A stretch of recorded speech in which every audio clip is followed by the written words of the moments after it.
Evangelio según Juan, capítulo 14, versículo 2. Dice la palabra de Dios: en la casa de mi Padre muchas moradas hay. Si así no fuera, yo os lo hubiera dicho. Voy pues a preparar lugar para vosotros, y si me fuere y os preparare el lugar, vendré otra vez y os tomaré a mí mismo, para que donde yo estoy, vosotros también estéis. Y sabéis a dónde voy, y sabéis el camino. Estamos en un contexto en donde nuestro Señor está hablando a sus discípulos. Y hemos visto que ellos se encontraban en un estado de turbación. Habían varias cosas que habían turbado sus corazones.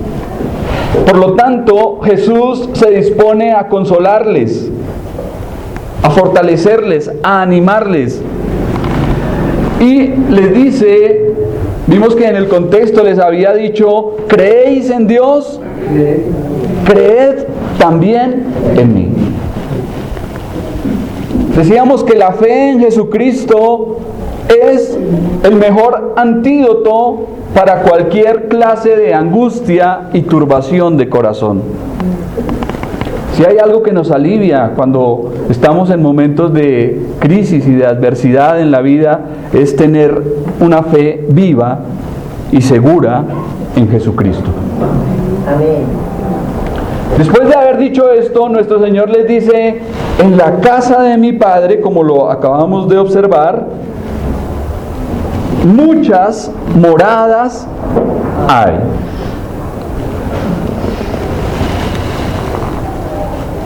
Se refiere al cielo, a la morada del Padre, al hogar de Dios. Y es un término adaptado a nuestra comprensión para que podamos tener una idea de una existencia futura. No se trata tanto de un lugar físico ni geográfico, sino de la existencia con Dios. Ahora, ¿será que Dios necesita una casa como las necesitamos nosotros, con paredes y con tejas para cubrirse? No, Él no necesita de esto. A menudo nosotros somos los que nos pasamos la vida pensando en tener un lugar, como decimos, en donde meter la cabeza.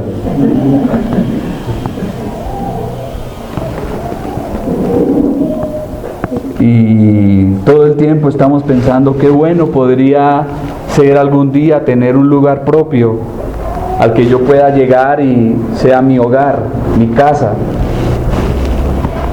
Los que hemos pagado arriendo en lugares alquilados sabemos que a veces es bastante humillante, a veces resulta incómodo estar en un lugar que no es propio y al cual le dicen: me hace el favor y me desocupa en estos días. Es tremendo, es duro, es una situación difícil. Entonces pensamos, qué bueno poder llegar algún día a tener un hogar propio, un sitio que sea nuestro. Y trabajamos, ahorramos, nos matamos, buscamos toda la forma de algún día llegar a tener ese lugar. Qué bueno poder llegar a mi casa. Pero hay una buena noticia para los que en esta mañana tal vez de pronto no tienen ese lugar propio. Y es que tenemos una casa, un hogar preparado por Cristo en el cielo, en la casa del Padre.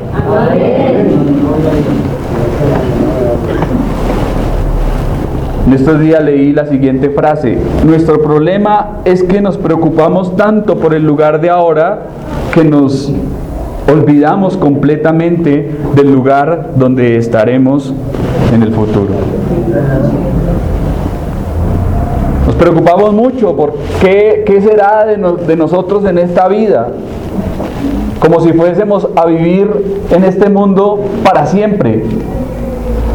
Y nos olvidamos de lo más importante, de lo eterno, del cielo, de la eternidad que pasaremos con Dios. En este texto tenemos una afirmación conmovedora y reconfortante. Para todos los que hemos creído en Cristo, al cielo al que vamos es la casa del Padre, es nuestro hogar. Es un lugar familiar. ¿Usted qué idea tiene cuando piensa del hogar? Cuando se habla del hogar, ¿qué idea se le viene a su mente? ¿Cómo es el hogar? Estar con los seres amados, compartir en familia, descansar, disfrutar. Es un lugar de recogimiento, ¿sí? Es un lugar de esparcimiento, un lugar donde uno se siente cómodo, se siente tranquilo. Y esto es lo que el Señor habla acerca del cielo, la casa del Padre, nuestro hogar celestial. Nada podrá alejarnos ni dejarnos fuera de ese lugar. Tal vez los discípulos en este momento estarían turbados porque se quedarían solos y el Señor les había dicho que se iba a marchar. Entonces, ¿qué les ocurriría? Que seguramente en la religión tradicional los iba a excomulgar, iban a sufrir persecución y muchas cosas. Pero lo que el Señor les está diciendo es, a pesar de todo lo que les ocurra, tienen un hogar preparado por mí en la casa del Padre que nadie les podrá quitar. Siempre habría sitio para ellos en el cielo. Ahora, si pensamos en esa frase, muchas viviendas o muchas moradas en la casa de mi Padre, muchas moradas hay. ¿Qué nos imaginamos? ¿Que son pocos sitios? ¿Que es reservado para solamente algunos? Muchas es porque son muchas. Y si el Señor dice, hay mucho lugar en la casa de mi Padre, hay mucho lugar para todos y cada uno de ustedes, es porque así es. Muchas mansiones, dice otra versión, y algunos han transferido su materialismo al ámbito espiritual, diciendo, bueno, aunque en este mundo, cantamos por allá, no, aunque en este mundo no tengo riqueza, sé que allá en la gloria tengo una mansión. Amén. Pero no es tanto un lugar, un castillo, ni un lugar de opulencia, ni de derroches. No se trata tanto de eso, sino lo que se enfatiza aquí es la familiaridad que hay en ese lugar, porque estaremos con Cristo y estaremos con el Padre. El término griego indica un lugar de habitación permanente. Muchas moradas hay.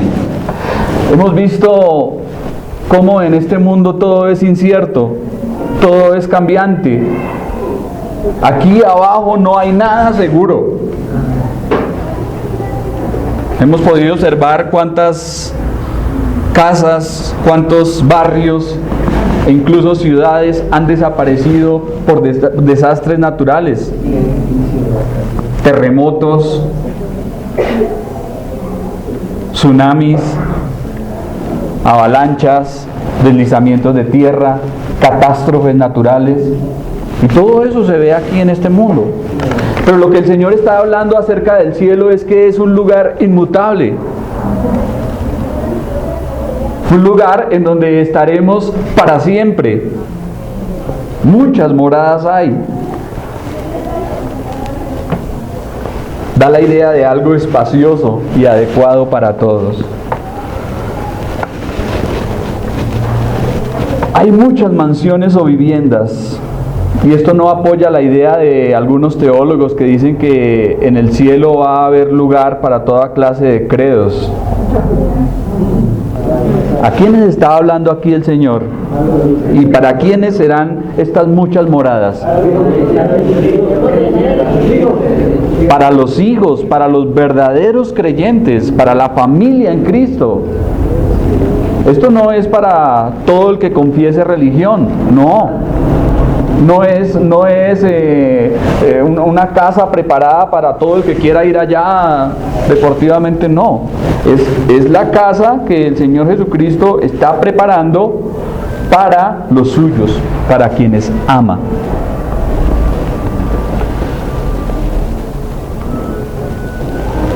Luego, de forma misericordiosa, nuestro Señor asegura a sus discípulos que pueden confiar.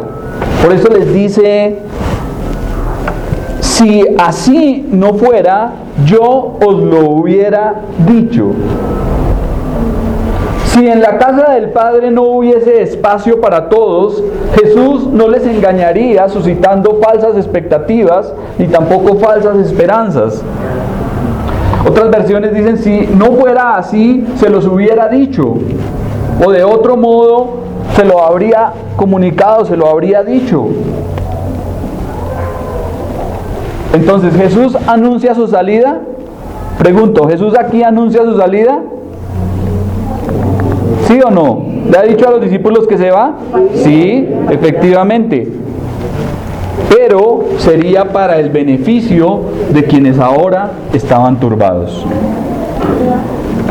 En pocas palabras, el hogar de Cristo y los cristianos, como bien sabemos, es un lugar, por regla general, en donde se nos quiere hasta el fin. ¿Quién se siente rechazado al llegar a su hogar? Nadie. Es el lugar donde nunca se nos olvida y siempre somos bienvenidos. Esta idea con respecto al cielo y los creyentes es sumamente conmovedora, ya que en este mundo somos extranjeros y peregrinos que vamos de paso hacia nuestro hogar. Esperamos un lugar de moradas eternas, permanentes, en donde estaremos de forma definitiva. Finalmente Jesús dice en el pasaje: voy pues a preparar lugar para vosotros.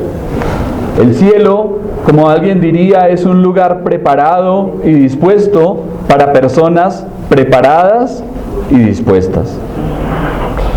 El lugar que Cristo mismo ha aparejado para los verdaderos creyentes. Ahora podemos imaginarnos cómo será ese lugar. Si nomás en este mundo las cosas que vemos son hermosas, usted sale a cualquier parte y observa esa hermosa naturaleza, esos verdes del paisaje, esas hermosas montañas, cómo contrastan con ese cielo que se difumina en varios tonos de azul. Y usted observa detenidamente la creación y es hermosísima. ¿Cómo será ese lugar que nuestro Señor Jesucristo está preparando para llevar a su amada iglesia? Amén. ¿Se lo puede imaginar? ¿Será que la imaginación nos da hasta allá? Dios es detallista, es un artista. Y seguramente está preparando algo muy especial. Por eso dice: voy a preparar lugar para vosotros. El cielo es un lugar preparado, y una de las grandes ideas y pensamientos del Nuevo Testamento es que Jesucristo va delante de nosotros, abriéndonos camino para que le sigamos. La palabra que aparece en el idioma original da la idea de alguien que va adelante, como en el ejército cuando se enviaba a un grupo o a una tropa de reconocimiento. ¿Para qué iba un grupo delante del batallón?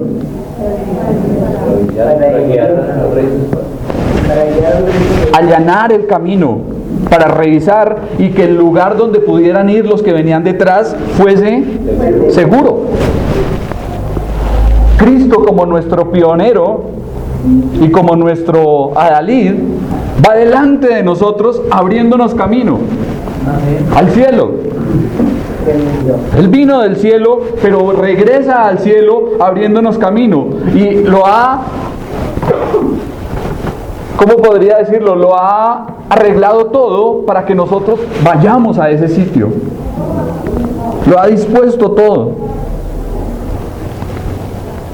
Si Cristo no hubiese entrado en el cielo llevando su propia sangre como sacrificio y como ofrenda por el pecado, ¿quién iría al cielo?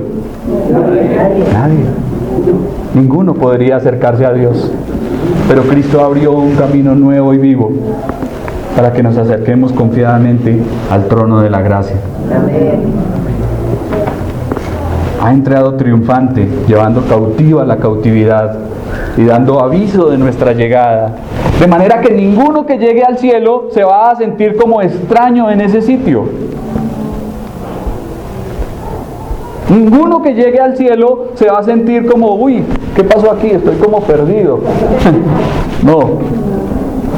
¿Qué va a sentir en el cielo? Que ha sido un lugar previsto, preparado, y que de antemano ya habían pensado en él y ya lo habían adecuado para que él estuviese allí. Y eso es lo que ha hecho nuestro Señor. En las culturas del Oriente Antiguo, una vez que el novio se comprometía, tenía un periodo fijo de tiempo para añadir una nueva ala en la casa del padre. Entonces, una vez el novio se comprometía en ese tiempo llamado, ¿cuál? ¿Cómo se llamaba el tiempo del compromiso? ¿Recuerdan? Desposorio. El desposorio. En ese tiempo, el novio se iba a preparar el lugar a donde iba a llevar a su futura esposa.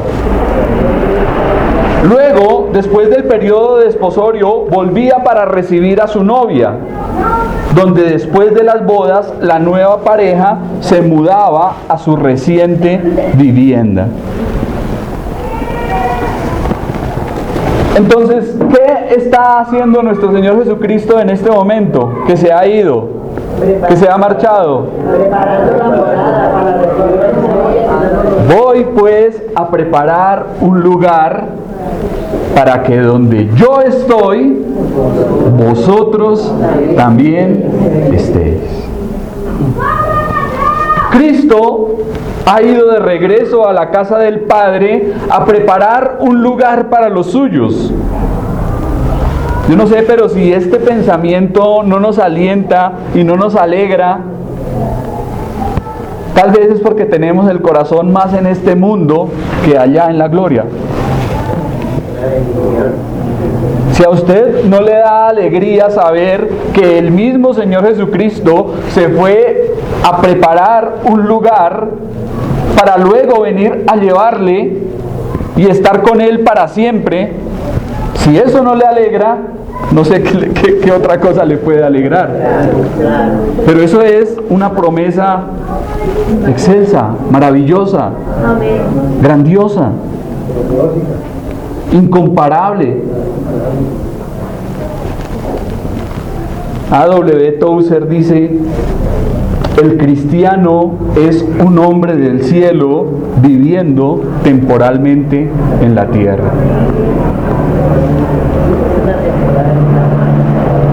Es un hombre del cielo que vive temporalmente en la tierra. Sabemos por la palabra que nuestra verdadera ciudadanía, nuestra verdadera patria, nuestra verdadera casa y nuestro hogar está en la gloria con Cristo. Versículo 3.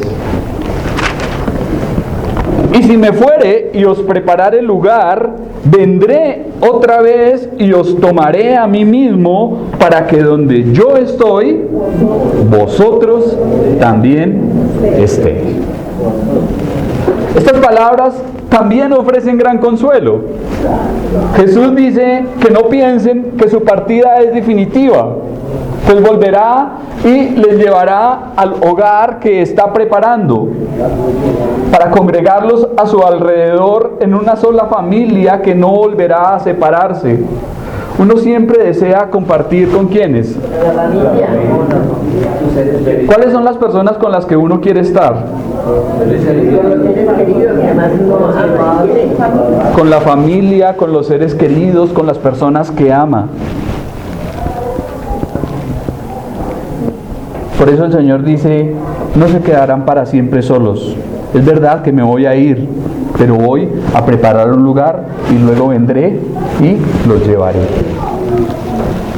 Y cuando haya ido y os haya preparado un lugar, volveré y os tomaré conmigo, para que donde yo estoy, vosotros también estéis. Este texto hace referencia a cuando Cristo regrese en el aire. Yo encuentro aquí una referencia clara y específica de la venida del Señor por su iglesia. La palabra que aparece en el texto original para arrebatamiento da la idea de tomar para sí. Y eso es lo que nuestro Señor Jesucristo está diciendo acá. Vendré y os tomaré a mí mismo. Sin embargo, hay muchos lugares en la actualidad en donde están negando el rapto de la iglesia o el arrebatamiento. Pero yo lo encuentro aquí en este pasaje, en palabras del mismo Señor. Vendré y os tomaré. A mí mismo. Tomar para sí. ¿Cuándo va a ocurrir eso? Según lo dice el apóstol Pablo. Bueno, la venida del Señor por su iglesia es algo inminente, no sabemos cuándo va a ocurrir, pero lo que sí sabemos es que será cuando, en un abrir y cerrar de ojos, cuando los muertos en Cristo resucitarán primero, y dice el apóstol, y luego nosotros los que vivimos, los que estemos vivos en ese momento, seremos arrebatados juntamente con ellos para recibir al Señor en las nubes.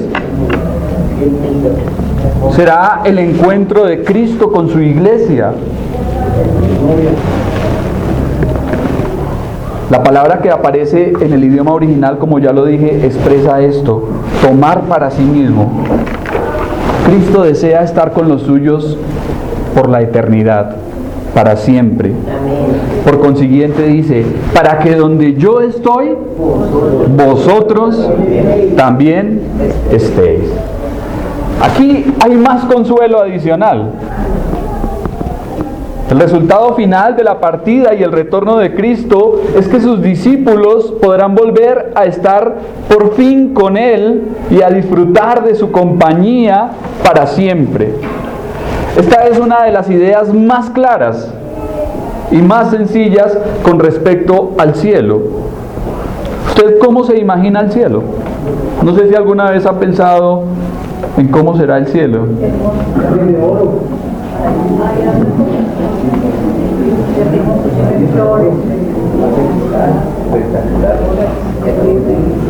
Tal vez un lugar indescriptible, ¿no?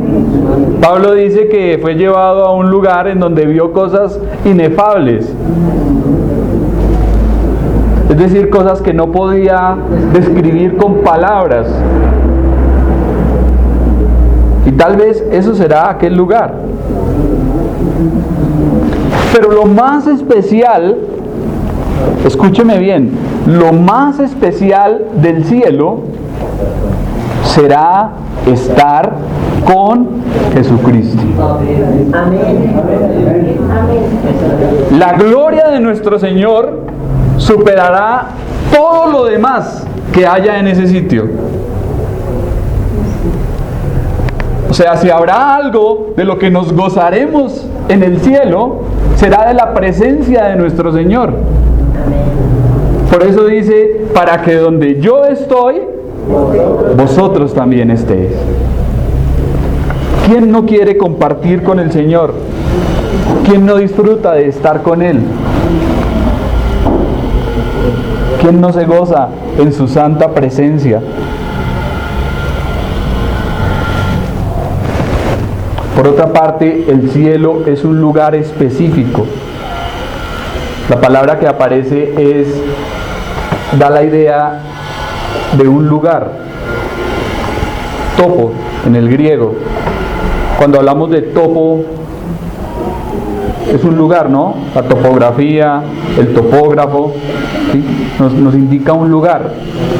Y si se habla de un lugar es porque es un lugar literal y real. No es como algunos lo están diciendo, que el cielo es un producto de la imaginación o de la mente, es un estado de la mente. O como algunos han afirmado, que el cielo no existe.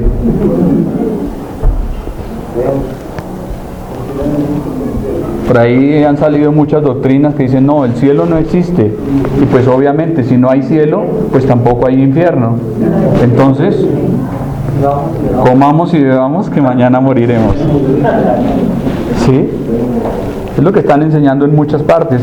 Pero sin embargo vemos que el cielo es un lugar específico, un lugar literal, un lugar real, enorme, organizado y familiar, en donde nuestro buen Redentor nos deleitará con su presencia.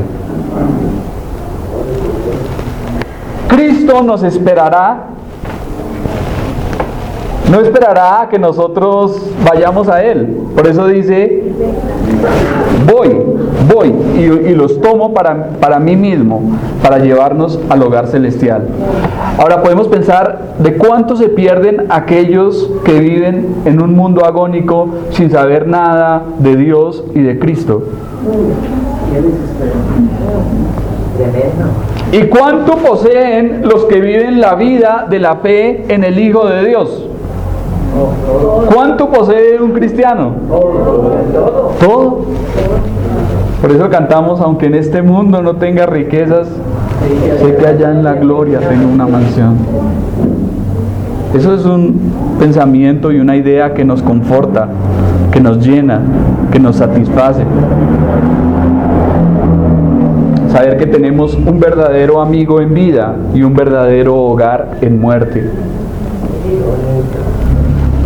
Podemos aguardar con expectativa la vida eterna porque Jesús la ha prometido a todo aquel que cree en Él. No temamos porque Él está haciendo los preparativos para pasar la eternidad con nosotros. Ahora podemos pensar, nuestro Señor siendo el Señor, el Creador, el amo y el dueño del universo, vino a este mundo y no tuvo donde recostar su cabeza. No tenía un lugar propio, siendo el dueño de todo. No tuvo un lugar específico, no tuvo una casa, no tuvo un palacio, no tuvo un castillo, no tuvo una finca, no tuvo propiedades, no tenía donde recostar su cabeza. ¿Y para qué lo hizo?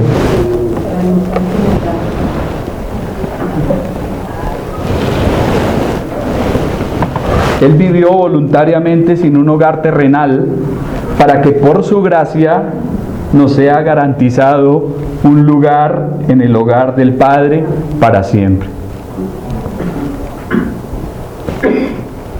Nuestro Señor se hizo pobre para que en Él nosotros fuésemos enriquecidos. Y con las verdaderas riquezas, las espirituales y celestiales que tenemos en Él. Para los cristianos, el cielo es donde Cristo Jesús está. No tenemos que especular nada con respecto a ese lugar. Bástenos con saber que estaremos para siempre con nuestro Señor. En este mundo, nuestra cercanía a Él es imprecisa. Podemos decir que podemos verle, pero de manera opaca, como por medio de un espejo. Pero cuando estemos en el lugar donde Él nos ha de llevar, le veremos cara a cara. Y esa será la mayor gloria, esa será la mayor satisfacción, esa será la dicha de todo verdadero creyente e hijo de Dios. Amén. Versículo 4 y termino. Y sabéis a dónde voy y sabéis el camino. Una y otra vez nuestro Señor le ha estado diciendo a sus discípulos a dónde se dirige. Es como si aquí les estuviese diciendo: no se desanimen por mi partida, no se pongan tristes, no se turben, no se entristezcan. Ya varias veces, en varias ocasiones, les he dicho a dónde voy. Ustedes ya lo saben. Espanten sus miedos y recuerden mis enseñanzas. Aquí el Señor está hablando a sus discípulos como un padre habla a sus hijos cuando se marcha y les dice: tranquilos, no se angustien, recuerden lo que les he enseñado. Sin embargo, vemos que en momentos de dificultad, en momentos de turbación, nos pasa igual que lo que le estaba ocurriendo a los discípulos. Cuando estamos atribulados, cuando estamos viviendo momentos críticos, como que sentimos que las palabras del Señor se nos olvidan, se nos van, se nos pierden. Y bueno, pero ¿qué pasa? Y el Señor nos dice: recuerden lo que les he dicho, recuerden lo que les he enseñado, recuerden mi palabra. Ustedes ya lo saben.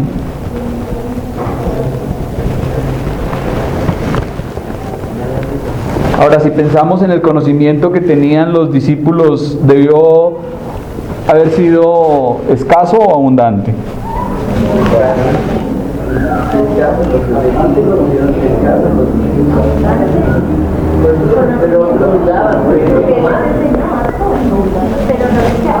Las dos ideas son ciertas.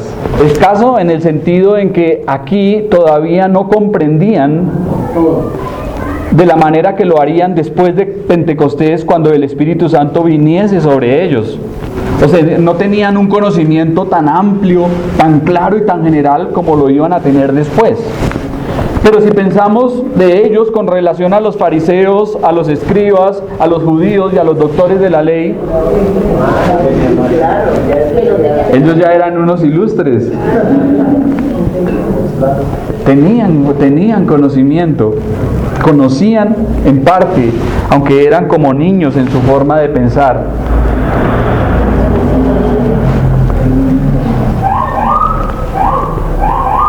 Notemos que los discípulos aceptaron verdades que la mayoría de judíos de su época rechazaron.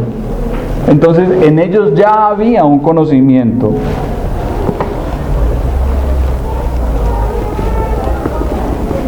Además, ¿recuerdan qué habían declarado ellos cuando el Señor les preguntó acerca de quién era Él? ¿Qué dijeron? Uno decía que era Juan Bautista. Tú eres Elías, alguno de los profetas. Y el Señor les dice: bueno, ¿y vosotros qué decís? ¿Quién soy yo para ustedes? Y Pedro dice: tú eres el Cristo, el Hijo del Dios viviente. Ya tenían conocimiento, ya tenían un conocimiento. Y pues obviamente ese sería el primer paso hacia dónde. Ese conocimiento que tenían acerca de Cristo sería el primer paso ¿a dónde? Al cielo. Al cielo. Correcto. Veremos que más adelante uno de los discípulos, Tomás, le dirá al Señor: no sabemos a dónde vas, ¿cómo vamos a saber el camino? Entonces ahí, por medio de esas palabras de este elocuente Tomás, nuestro Señor hará una de las declaraciones más excelsas que encontramos en los evangelios. Yo soy el camino, la verdad y la vida. Nadie viene al Padre sino por mí. Cristo es el camino al Padre. Cristo es el camino al cielo. Cristo es el camino a la gloria, al hogar celestial. Y podemos pensar cuánta gente está diciendo como los discípulos, bueno Señor, tenemos un conocimiento, pero es que nos falta tanto, conocemos, pero es tanto lo que desconocemos también. Y muchos van lamentándose durante todo el camino al cielo por causa de sus escasos conocimientos. Como diría alguien, van para el cielo y van llorando. O como decía un compañero, tenía una frase mejor, un compañero con el cual trabajé en una empresa, decía, van para el banco y van llorando. ¿Sí? Y así hay muchos cristianos quejándose, ay Señor, pero es que es tan poco lo que yo entiendo, pero es que es tan poco mi conocimiento, pero es que son tan pocos los versículos que puedo memorizar, pero es que soy tan torpe. Pero sin embargo Dios se complace de sus corazones. Y me gusta un pasaje que encuentro en el libro del profeta Isaías. Dice que habrá un camino, habrá calzada y habrá camino, y el que anduviese por aquel camino, por torpe que sea, no se extraviará. Por torpe que sea. O sea,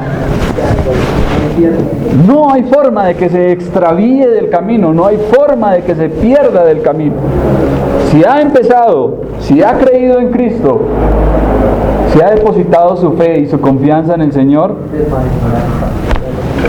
Dios lo preservará en el camino. Así es. Amén.